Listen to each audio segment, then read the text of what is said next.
Hello you lovely lot and welcome to my channel. I'm Katie and today we are doing a slightly different Beyond the Box. Before we fully get into things, please make sure you've hit that subscribe button and have those notifications on. I think YouTube's doing that thing where it unsubscribes people, so just make sure you are all signed up so you don't miss out on anything. And of course that goes for you if you're new here too. Why not hit that subscribe button, especially if you like this kind of thing. So I was in a bit of a quandary as to what to do with the Scrawlrbox Beyond the Box because I really couldn't quite get my head around these materials, and to be honest, whilst doing this video, I didn't realise how potent those fumes were, so I had to pick my moments to do it. I had to make sure the dog was on a walk or something and every window was wide open. And of course the Upcrate box, that was markers, and again that doesn't smell as bad, and it was just a medium that I use quite a lot anyway, so I wasn't entirely sure what to do differently with it. Now, because both prompts for both boxes were rather cosmic themed, you could say, I thought let's do a piece based on both of them. So on this one I have used the Upcrate's Bristol paper, and I'll also go in there and use the markers that came. But I thought let's do a nice sort of space-like background as best as I can and see how these inks interact on the Bristol board. Now, the ink didn't go absolutely wild like it did on the Yupo paper, but you can still see there is a strange interaction, and by lifting and moving the paper around as well as manipulating it a little bit with a paintbrush, we've kind of got a background there. Didn't look as rich or as vibrant, but I guess that paper's soaking it in more rather than letting it coagulate on the page, for want of better words there. Once all that had dried though, it was safe enough to draw on, and I'm kind of preferring that as a drawing texture compared to the Yupo because it stayed still. It wasn't slippy to draw on, and I knew it wouldn't lift if I accidentally smudged it. I much prefer papery paper than Yupo paper. It's just a preference. I like the effect it causes, but can't do much else with it. Keeping with the space theme, I thought I would draw an astronaut. So obviously I'm lining it all out first, and I wanted to see how using the markers on the Bristol paper with all the splattery ink underneath, I wanted to see how they'd interact and how they'd layer, and it was pretty much as expected. It just sort of adds a sort of richer tone on there. It doesn't necessarily merge or blend amazingly, it just stands out just enough for you to see. Which is great because I guess all them ink splodges have created, I suppose, a bit of a mid-tone for me. So first of all I add in a bunch of shadows, mainly where the hair's going to be and just where certain facial features are, and luckily I had quite similar colours with the pens from Upcrate, especially that blue Sharpie and blue Tombow. Also using the other colours like the brown and the sand colour just adds another tone in there. It might not necessarily be the right one, but sometimes it makes things stand out, so why not? I have limited supplies here, so it's best using what I have.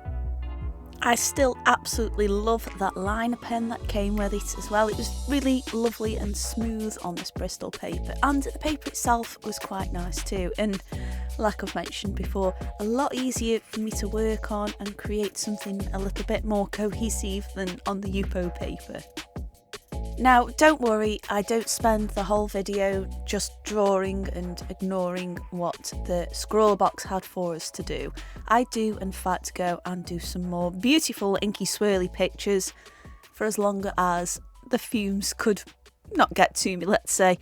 It was very bad this time round, and when I filmed this it wasn't even that hot. I had windows open and the dog had gone for a big massive walk, and yeah, it was really bad. I had such a bad headache from it this time around. What did surprise me the most about using this paper though with these inks was how long it took to dry, and it's really strange because when I was using the Yupo paper it looked wet all the time. It still looks wet now, and it was dry. But when I used it on the Bristol board, obviously it desaturated the colours a little bit, and it did just give an illusion a few times for me that it was still, well, it was completely dry and it wasn't wet, and then I'd go and put my hand on it and it would still feel, well, wet. So yeah, it's weird stuff, very weird stuff. I thought I'd try as well throwing some of the ink over the top of it, the clear ink, just to merge some of those colours around, and yeah, I like what it did. But anyway, we're back on the Yupo paper now, since we were just talking about it. So I had a bit of an idea to try and paint something that looked like something here, and I wanted to create a bit of a jellyfish, so I used a brush and tried to create some channels for the ink to go down. But as you can see, this ink pretty much just does what it wants to do. As you can see, it completely ignored those channels I'd drawn. In fact, some of them completely avoided it entirely. So that plan went out the window. And I was like, what can I do? And I just thought, we'll just dot and just play. Because really, I think in essence, we don't have to create a serious masterpiece every time we get a Scrawlrbox. As much as I wanted to command these inks and have them do exactly what I wanted, I think maybe, in essence, I really was missing the point, and I just enjoyed playing with them. And I'm actually kind of glad Scrawlrbox sent that kind of box through. It's nice to just play around with stuff. So on the second one, that's exactly what I did. I kept just adding a drop in the centre each time on a nice fresh piece of Yupo paper, and obviously with the wonders of modern technology and being able to record it, I kind of feel like this became an art process of its own. And obviously the final piece doesn't look anything like what you're seeing on screen now, and it's kind of nice and bittersweet really that what you're seeing now is no longer there, and the only way you can see it is now. Am I making sense? It was quite fun creating this never-ending bullseye using the clear, the magenta, the cyan, and that gorgeous glittery ink. I did find though that the particles in the glittery one do clump together quite a lot, and it didn't matter how vigorously or how often I shook it, eventually that nozzle clogged and I couldn't really get a consistent amount out, but you'll see what happens in a minute. It was quite lovely watching all these subtle patterns appear right from the centre, but the effect it had on the outer edges as well, which were drying at the same time as moving, because like I say, this paper's weird. So I was hitting that point where the glitter ink wasn't coming out, and shaking it vigorous I did, and then it just sort of splattered on the page where I didn't want it to go. But look at how beautiful and twinkly that is. And again, I just carried on. We'll just keep adding more and more to this ever-growing bullseye. I found it quite interesting how with each application, it would kind of reject the previous application to begin with and then slowly merge into it. And yeah, it's so weird. It's very fun to watch, and maybe it was the fumes making me think that at the time too. I must admit though, I can only compare it to when I have used marker pens on various different papers and thrown the isopropyl over the top. That didn't feel anywhere as fumey as this process did.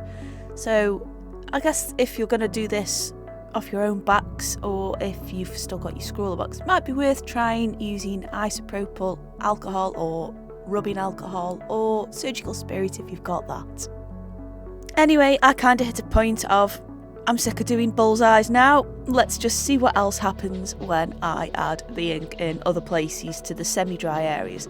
I liked it, it was fun. As you can see, the ink with the glitter in it is just coming out in blobs now, so I think that's sort of reached its best until I put something in there. It was fun revisiting this though. I'm glad I did. I'm glad I tried it with the Bristol board paper from the Upcrate and also got to use that too. It was just fun. It was nice catching some funky visuals there. The piece that I did wanting to be a jellyfish kind of looks a little bit like an alien, so I'm kind of glad how that turned out. Anyway, I hope you've enjoyed this video. I hope you've enjoyed the Scrawlrbox Upcrate mashup. Let me know down below what you think. Of course, I want to say a massive thank you for watching, and I will see you lovely lot on the next video. Take care now. Bye!